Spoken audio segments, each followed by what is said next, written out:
Hello, ladies and gentlemen. I am SidAlpha, and we're here to answer the question that's always on my mind. Is it worth it? Today, we're going to be taking a look at Hyper Knights, a 2D adventure game very reminiscent of what you would get when you cross old-style 2D graphics with Dynasty Warrior or Mountain Blade. And this game is developed by Endless Loop Studios. Now, normally I would do a live first impression review of this game, except that at times in the game I found that you do have to be very quick on your feet, and that I would once again find myself going quiet for long periods of time, which I can understand would get kind of boring for you guys to sit there and watch going, okay, is he going to say something? No. Is he going to say something now? How about now? No? No? How about now? Say something. Anything. No, see, horrible. So I figured I would take some time outside of the game and showcase the visuals while I talk to you about my discoveries with the game. So what is Hyper Knights? Well, Hyper Knights is built from a very simple premise of territory control similar to a real-time overview map that you might find in a Total War game. And yes, I know that's not a direct comparison, it's just a loose example.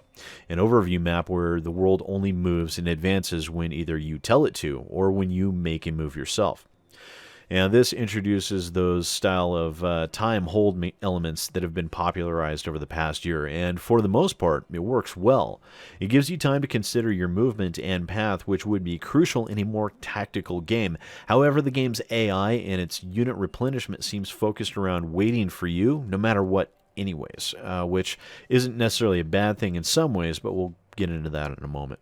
The area where you will spend the vast majority of your time is, of course, the battle screen.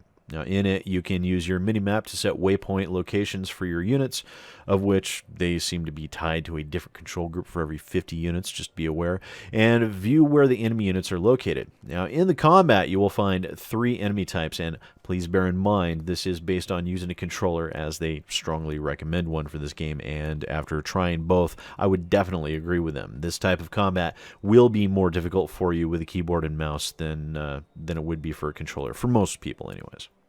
Now, these enemy types can be defeated using the button sequence conveniently listed over their heads. These are the triple X button, triple Y, and YXY combination, and these fill out the 3 basic unit types as well. We've got the triple X units, which are your common frontline grunts. They're very easy to slaughter, and we also have the YXY units, which are a slightly more durable version of those, and they tend to take more killing when they're combating other meeples. Now, the triple Y units are your run-of-the-mill archers. Now, you also have enemy heroes who have a varying combination over their heads, as well as a shield arc that you have to work around in order to strike them, and in the doing so, you also have to avoid getting hit yourself. Now, in addition to that, you have a series of power moves that you can initiate once you've destroyed enough minions. These include abilities such as self-healing and a variety of special attacks that slaughter the enemy minions around you, and you will need to grow accustomed to using these, as you will need them a lot. Reason being is that the minions are utterly inept without a hero, and they can and will get themselves slaughtered in grand fashion. Now, you do have other heroes that you can hire, and there are right now typically 2 available for purchase for each castle that you conquer. And with these, you're able to set them on either attack or defense mode, even though they seem to do kind of whatever the hell they want anyways, and you have no real way of controlling them.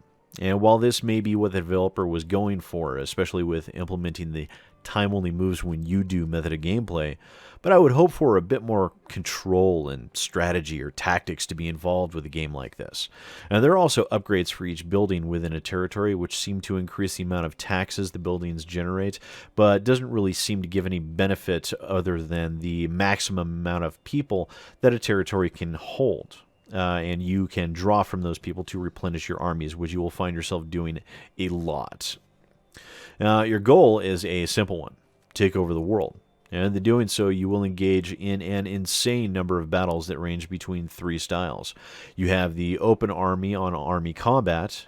Then you have the sack the town mode, where you have your minions tear down the buildings and then slaughter everyone in sight. And then you have the castle siege mode, where you have to tear down 2 sets of gates and slaughter your enemies, which, operative term for all 3 of those modes is slaughter your enemies.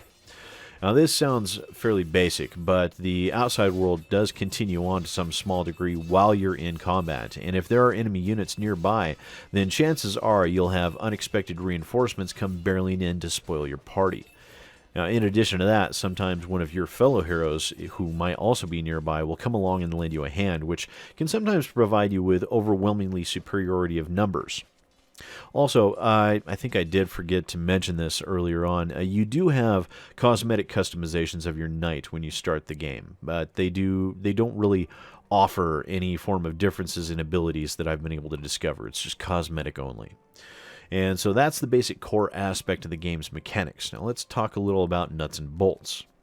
Firstly, the graphics are decent for a title in this price range. Nothing spectacular, but definitely very serviceable. They offer an almost mobile feel to them, but trust me, this game is not a mobile port. In addition to that, the game does run at a product per 60 FPS, and I noticed no real bugs or glitches as far as the graphics or the interface are concerned. It's been very stable, no crashes or anything like that, or no odd frame rate dips to note. But I did have a minor gameplay bug, but it just happened once, and that I somehow managed to fast step my way into a tree and was forced to remain there. But thankfully for me, the enemy minions were kind enough to oblige my inability to move and came walking in to be slaughtered, and I was still able to manage a win out of that encounter.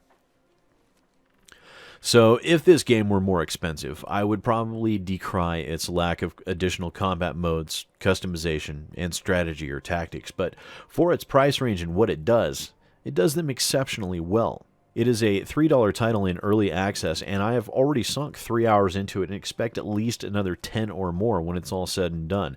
And it's one of those games that takes a simple premise and executes it well, leaving a good amount of replayability and requiring a certain amount of skill without being insanely punishing about it either.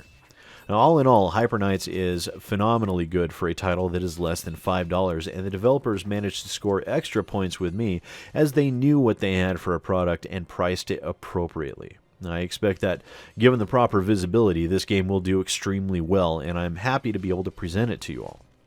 So, this has been a look at Hyper Knights by Endless Loop Studios. Again, it's available on Steam for a mere $3, and it's showing that it's more than capable of standing on its own 2 feet, early access or no. Before you go, I just wanted to give a big shout out and thanks to all the new subscribers that have been coming to the channel in recent days. The added visibility has really helped, and I just wanted to let you all know how much I appreciate each and every one of you. And while you're at it, if you enjoyed this video, please do give it a like and share. Let more people know that we're here. And if you're new to the channel, then let me be the first to welcome you. Please don't forget to hit that subscribe button. It does help more than you know. And for those of you that want to do more, go ahead and throw $1 at my Patreon and maybe follow me on Twitter, Facebook, or Reddit. Links to all those are in the description down below. And thanks for watching, ladies and gentlemen. Once again, I am SidAlpha, and I'll see you next time.